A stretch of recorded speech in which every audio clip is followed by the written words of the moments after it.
votre soutien, sans lequel je ne pourrais pas poursuivre ma mission. Je le demande à l'Assemblée nationale sur un seul point, mais décisif, le constat de la situation du pays. Mesdames et messieurs les députés, vous avez le pouvoir de renverser le gouvernement, mais vous n'avez pas le pouvoir d'effacer le réel. Le réel demeurera inexorable. Les dépenses continueront d'augmenter plus encore. Et le poids de la dette déjà insupportable sera de plus en plus lourd et de plus en plus cher. Les vraies voix Sud Radio. Philippe Bilger, pour revenir un petit peu en arrière, on imaginait sincèrement qu'en demandant le vote de confiance, cette issue était fatale en fait. Oui, mais lui-même, là, pour une fois, François Bayrou, et ça peut arriver à d'autres, dans les temps anciens, a péché par naïveté d'une certaine manière, alors qu'il est tout sauf naïf. Il a cru que le Rassemblement national, évidemment, voterait la confiance en sa faveur, et Marine Le Pen a une phrase clé: quelle erreur il a commise lorsqu'il a cru que son intérêt politique venait coïncider avec mon intérêt personnel. Je crois qu'il a commis une grave erreur d'analyse et ça n'est pas très original que de dire qu'en réalité, il aurait dû, comme l'a dit le président Sarkozy, il aurait dû faire l'inverse. C'est-à-dire voir si la censure était jouable et pourquoi pas, et puis éventuellement aller dans un processus de confiance où là, évidemment, c'est suicidaire. Ah oui, il s'est carrément fait harakiri, François Bayrou. En plus, rappelons une chose, il est le premier ministre de la Ve République à utiliser le 49.1. Oui. Alors, le 49.3, il a été utilisé à tire-larigot, notamment sous certains premiers ministres, mais là, c'est le premier à utiliser le 49.1. Mais moi, j'ai l'impression, je me dis que finalement, François Bayrou est béarnais, mais il a joué à la roulette belge. Vous connaissez la différence entre la roulette russe et la roulette belge? C'est le nombre de balles. Enfin, oui, c'est la façon dont dans la roulette russe, il y a 5 trous, une balle. Dans la roulette belge, il y a 5 balles, un trou. Alors évidemment, c'est un peu plus dangereux.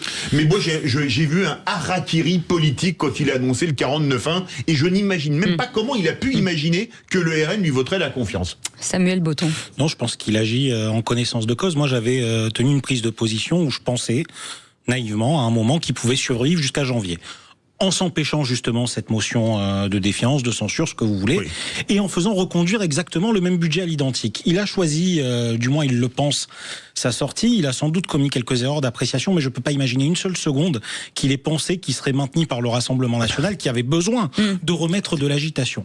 Et aujourd'hui, ça pose une vraie question. Moi, où je lui en veux à François Bayrou, c'est non pas sur ses 9 mois en tant que Premier ministre, c'est plutôt sur les 3 années qu'il a passées au Haut Commissariat au Plan, où il n'a rien planifié du tout, puisque aujourd'hui, nous sommes dans une situation de crise, que ce soit politique, économique et de régime, et puis surtout, c'est 40 ans de vie politique, François Bayrou. Donc aujourd'hui, vouloir me faire pleurer sur sa situation et...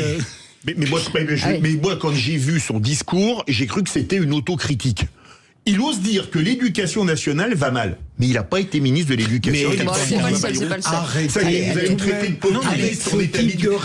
Mais c'est un raisonnement vrai. Mais non, mais c'est comme si, prenant votre existence dans sa plénitude, à un moment donné, vous aviez fait une bêtise et que ça vous interdisait de dire la vérité. Oui, c'est pas une, c'est que ça ou presque. Allez, 0826 300 300, Samuel, je vous donne la réponse toute seule, la parole, avec cette possibilité. C'est la question du jour. Quelle est la meilleure solution de l'après-Bayrou? Est-ce que c'est une dissolution, une démission du président ou un nouveau Premier ministre, ou retrouver effectivement François Bayrou? Allez-y. Moi, je vais vous répondre très simplement. Il y a une municipale qui arrive dans 8 mois. Oui. Si on veut ajouter de la confusion à la confusion, 6, et encore plus dégoûter les Français des élections et des votes, alors oui, organisons une dissolution, demandons à Macron de démissionner et frappons-nous toutes les élections qu'il va y avoir.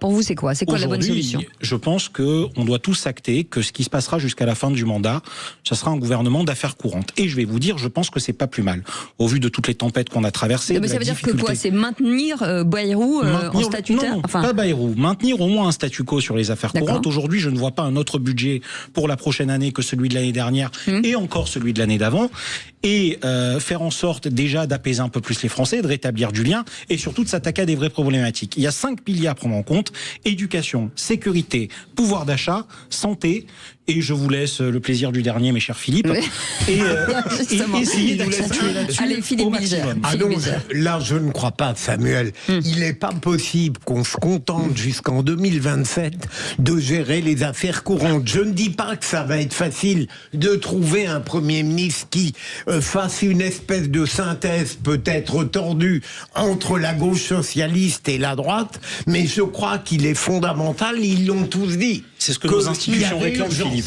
Il y avait urgence. Mais il faut, on peut... Moi, je ne crois pas non plus au status quo. Je suis entièrement d'accord. Vous voyez, là, je change. Mais je suis d'accord avec Philippe Bilger. Bravo. On ne peut pas, alors, vu la situation financière du pays, vu la situation économique, vu la situation internationale, continuer avec un gouvernement de briques et de broc qui gouverne uniquement parce qu'il n'est pas censuré. Ça nous fera le 9e Premier ministre, hein, tout va bien. Ah oui, c'est sûr, mais après le 10e et puis après le 11e, si on raisonne comme ça. Qu'est-ce qui garantit aujourd'hui, en l'état, dans la situation qui est la nôtre, qu'un nouveau président assure aussi une majorité à l'Assemblée nationale? Rien ne le dit. Un nouveau Premier ministre, vous voulez dire? Non, un nouveau président. Ah bon, d'accord. Le président démissionne, vous avez une présidentielle, vous avez des législatives anticipées, et à partir de ce moment-là, qu'est-ce qui vous garantit que le gagnant de la présidentielle aura une majorité à l'Assemblée nationale? Rien. Ce n'est pas les mêmes modes de scrutin, Philippe. Je n'ai jamais vu une assemblée aussi dispersée, et je pense qu'il y aura encore plus de dispersion à l'avenir. Alors, il y a une chose qui se passe toujours quand un président est élu avec notamment une dissolution 81-88 ou depuis l'alignement du quinquennat, c'est-à-dire 2002, c'est que les Français votent systématiquement pour le président pour qui ils ont voté. Le seul cas où ils ont donné une simple majorité relative, c'était en 2022. Mais 2022, sur on va dire l'élection par malentendu. On n'a pas eu de campagne. Voilà, on n'a pas eu de campagne. Allez. Et deuxièmement, les deux fois, je le dis, en 2017 et 2022, Emmanuel Macron a été élu, surtout sur la peur de Marine Le Pen, mais pas sur autre chose. Allez, vous êt plutôt Samuel, Philippe Bilger ou Philippe David, 0826 300 300, si vous voulez bien entendu évoquer quelle est la meilleure solution à l'après Bayrou, une dissolution, une démission du président, un nouveau Premier ministre ou un gouvernement Bayrou 2. Pour l'instant, je crois que Bayrou 2, c'est 1%. Voilà, c'est forcément quelqu'un de sa famille. Allez, on vous attend, on est ensemble jusqu'à 21h. Sud Radio. Parlons vrai. Parlons vrai. Sud Radio. Parlons vrai. Sud Radio. Parlons vrai. Les vraies voix Sud Radio. 18h-20h, Cécile de Ménibus. Et en cette journée un peu chaotique, bien entendu, on sera avec vous, Philippe David, et vous, 0826 300 300. On va garder Samuel aussi Botton jusqu'à 21h aussi. Avec grand plaisir. Parce que il a de la chance, lui, Philippe Bilger nous abandonne. Voilà. Oui, je vous abandonne, mais ouais. c'est à regret, ma chère Cécile. Il préfère la télé à la radio. Non, mais vous comprenez, chez Pascal Pro, je parle beaucoup trop, c'est ça le problème. Ouais. Allez, ce 0826 300 300, quelle est la meilleure solution pour l'après Bayrou? Une dissolution, une démission du président, un nouveau Premier ministre ou un gouvernement Bayrou 2? Avec Martin qui est avec nous au 0826 300 300, qui nous appelle de Rouen. Bonsoir Martin. Bonsoir. On vous écoute Martin. Alors, pour répondre à votre interlocutrice précédemment, ça peut paraître surprenant. Moi, ce que je conçois, c'est qu'en l'état, il faudrait que M. Bayrou demeure encore en qualité de Premier ministre. Ah, c'est vous le 1%, d'accord, du sondage. Il en faut. Alors, en revanche, c'est ce que Philippe Bilger disait. Il l'exclut totalement. Mais vous pensez que ce serait bien, pourquoi ? Dans l'état actuel des choses, le gouvernement de M. Macron est sur la fin, pour ne pas dire complètement déclinant. On pourrait comparer à un bateau qui cherche son capitaine, mais qui n'a plus de gouvernail. Donc, en soi, quel homme politique, quel parti serait prêt à entrer dans un gouvernement et prendre des coups à 2 ans des présidentielles? Qui serait prêt à faire ça? Il n'a pas tort, Martin. Oui, mais c'est vrai, Je crois que Martin sous-estime la fascination, l'attraction qu'exerce le pouvoir, même dans les temps les plus difficiles qui soient. Allez-y, Martin. On en trouverait un, ou une. Oui, on en trouverait. Mais après, on peut très bien faire les fonds de tiroir. Écoutez, j'ai entendu le nom de M. Bertrand. M. Bertrand, excusez-moi, M. Bertrand, qu'est-ce qui pèse politiquement aujourd'hui? Voilà. Le président des Hauts-de-France. Oui, certes. Mais quelle grande tête d'affiche accepterait de devenir Premier ministre, ou du moins qui a une certaine Bah, visibilité regardez politique. Olivier Faure, enfin, je sais pas si vous considérez que c'est une tête d'affiche, mais Quand même, oui. Philippe. Ah ben non, mais je suis entièrement d'accord. Après, il y a les arrière-pensées politiques. Et n'oublions pas qu'on est à 18 mois de la prochaine présidentielle et que beaucoup n'y pensent pas qu'en se rasant. Soit dit en passant. La liste est longue quand même. Hein. La liste est longue. Des présidentiables. Mais l'analyse de Martin est très juste. Je ne sais pas quelles sont les intentions de François Bayrou pour les 2 ou 3 prochaines années, mais je dois au moins lui reconnaître qu'il a compris une chose, on ne passe pas directement de Matignon à l'Élysée. Donc si son ambition c'est l'Élysée pour 2027, il a bien fait de partir maintenant. Et toute la question, c'est de savoir qui est-ce qu'on met aujourd'hui. Moi, j'ai toujours tendance à avoir cette faiblesse pour une personnalité issue du monde de l'entrepreneuriat ou de la société civile, mais se poserait aussi cette question, qu'est-ce qui nous garantit qu'une personne comme ça n'a pas de conviction politique et n'agira pas en fonction de ses croyances. Donc, à partir de là, ça bloque un peu le problème. Et après, il y a les noms qu'on voit arriver systématiquement, donc Darmanin, Le Cornu et quelques autres. Sauf que, malheureusement, j'ai peine à être convaincu. Et toute la question, c'est comment le président peut s'assurer une majorité partielle qui lui permette de ne pas tomber encore une fois. Martin, vous, qui vous verriez à la place de François Bayrou? Vous? Moi, déjà, franchement, vous me posez un petit peu une colle parce que, pour citer un homme célèbre, je ne m'attendais à rien, mais je suis quand même déçu. En fait, la grande difficulté, et Martin sera peut-être d'accord avec moi, c'est qu'il faut trouver une personnalité qui soit acceptable par la droite et admissible par la gauche. On en a une dont on parle hier ou avant-hier et qui est plausible, ce serait Bruno Lombard. Puisqu'on l'évoque beaucoup. Il cocherait les deux cases. C'est un fantasme de la Macronie, Philippe. Non, mais il cocherait les deux cases. Hein. Bruno Lombard. Vous cherchez une licorne. Oui. C'est quelqu'un qui plaise à tout le monde, c'est compliqué dans ces temps un peu tendus. Oui. Bon. Non, mais excusez-moi, je vais faire des mathématiques, je crois que c'est niveau 5e.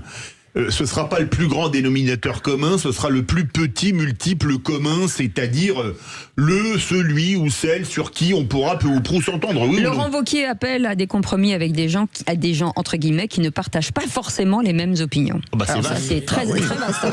C'est pas si vaste que ça. Hein. Je pense que dans son langage à lui pour la gauche, ça va de Montebourg à Cazeneuve, pas plus.